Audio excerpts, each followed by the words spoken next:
Despite how far we are into the primary process, both party frontrunners still feel a bit vulnerable. As the Washington Post recently put it, what if November's likely Biden-Trump rematch suddenly isn't?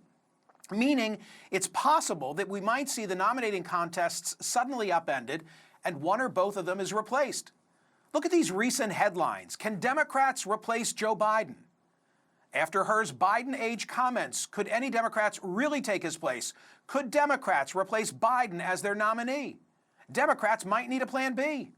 Donald Trump has a big problem ahead. A whole swath of GOP voters appears firmly committed to not voting for Trump in November. What if Trump is elected with criminal charges still looming? What happens if a presidential candidate is convicted? On a recent episode of his podcast, Ezra Klein of the New York Times lobbied for Biden to drop out and for leading Democrats like President Obama to convince him to do so.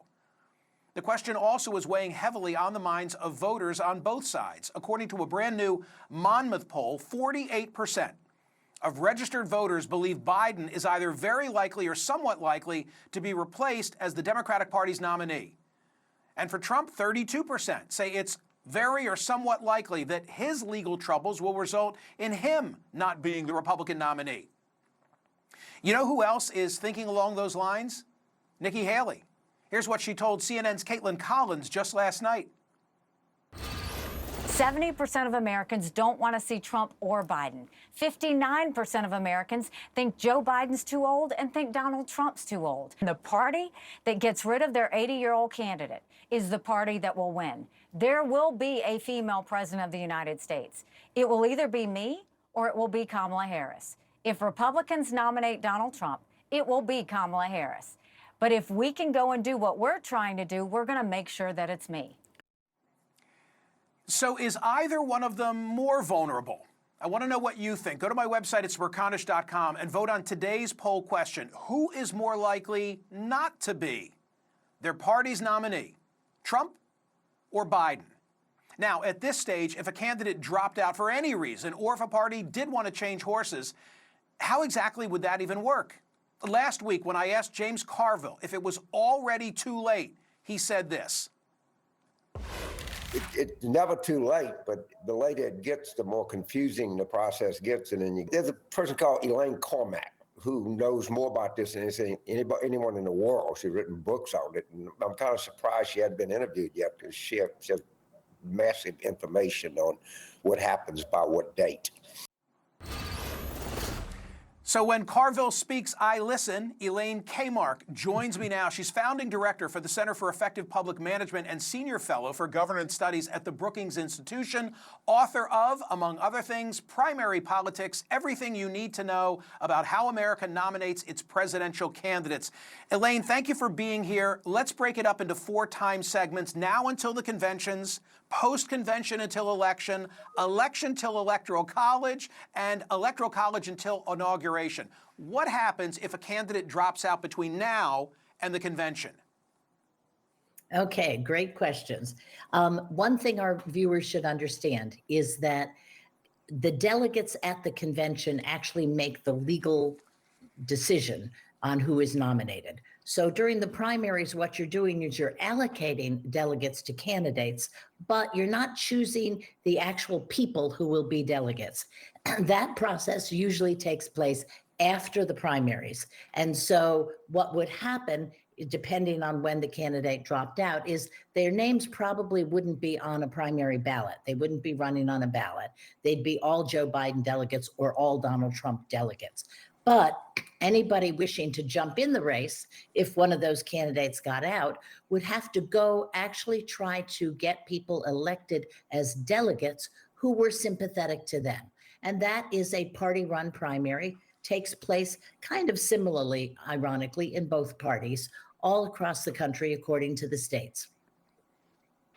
Nikki Haley, still in the race, albeit in second position by a wide margin. My assumption is she hopes to arrive at the Republican convention, if she stays in, with a voting bloc, right? In the hope that if something were to happen to Trump's candidacy, she'd have at least a bloc, if not enough votes. Absolutely. If we ever got into a situation where the decision actually ended up at the convention, anyone who has a coherent block of delegates, Nikki Haley, Ted Cruz, by the way, had one in 2016 when they made a sort of aborted effort to stop Trump. So anybody who arrives at a convention with a block of delegates is going to be in a very powerful position. Okay, convention occurs, Biden and Trump are nominated, something happens between the convention and election day. Now what? Well, both parties have provisions in their rules for the chairman of the party to call into session the full Republican National Committee or the Democratic National Committee. The Republican National Committee is a little less than 200 people. The Democratic National Committee is around 400. And those committees are authorized to choose a nominee for their party. Wow, that we really do vest tremendous control of this whole process to the parties. Let me go to scenario number 3. So scenario 3 is the convention until the Electoral College has now taken place. Or I should really say the election until the Electoral College gets together in December, right? Right. And that's a little murky. Again, just as when you vote for in the primary, you're actually voting for delegates. When you vote in the presidential election, you are actually voting for electors. Some states actually put the names of those people on the ballot. They meet in the second week of December in their state capitals, and they sign a certificate of ascertainment, it's called, a little old-fashioned, and that certificate goes to the United States Senate. Now, those people generally vote for whoever their party's nominee was. If their party's nominee has dropped out for some reason, is not around for some reason, then we're in a little bit of uncharted territory, because the laws that say you have to vote for the winner of your state obviously don't help you very much. But somebody, in theory, because somebody else could be nominated. Could be elected. Thank you for playing along with me. Thank you for playing along with me. This is exactly what I hoped that you would deliver. There's a lot of discussion about vice presidential candidates, the vice president.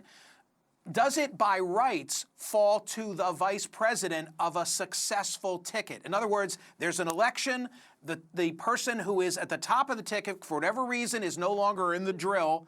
Does it by rights go to the VP or not necessarily? Not necessarily, although for all practical purposes, it would probably go to the VP.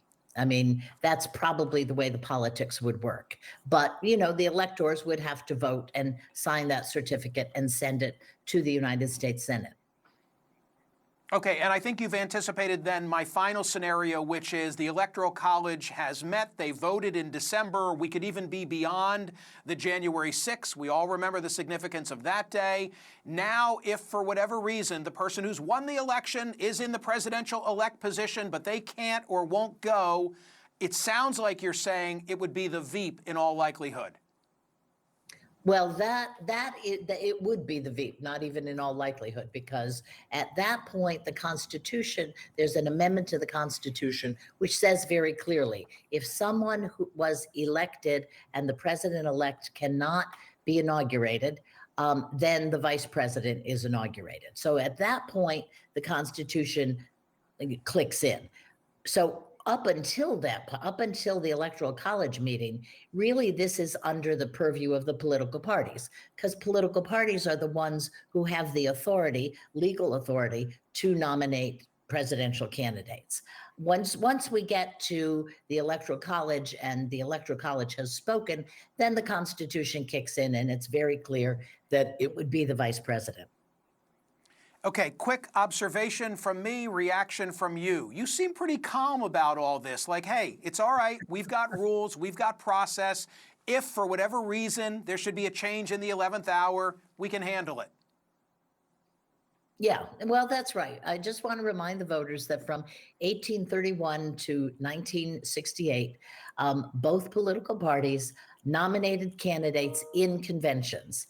And while it may take a little while for the muscle memory to come back, the political people who are elected as delegates would probably know how to do this. I think you guys in the press would have the time of your lives covering this very unusual process, but there is a process, there is a history to that process, and I think both political parties could, in fact, nominate a replacement if they needed to. Elaine, that was excellent. Thank you so much. You're welcome. Thank you. Thank you to the Ragin' Cajun, Catherine. He gave us a good tip, right? She was the person.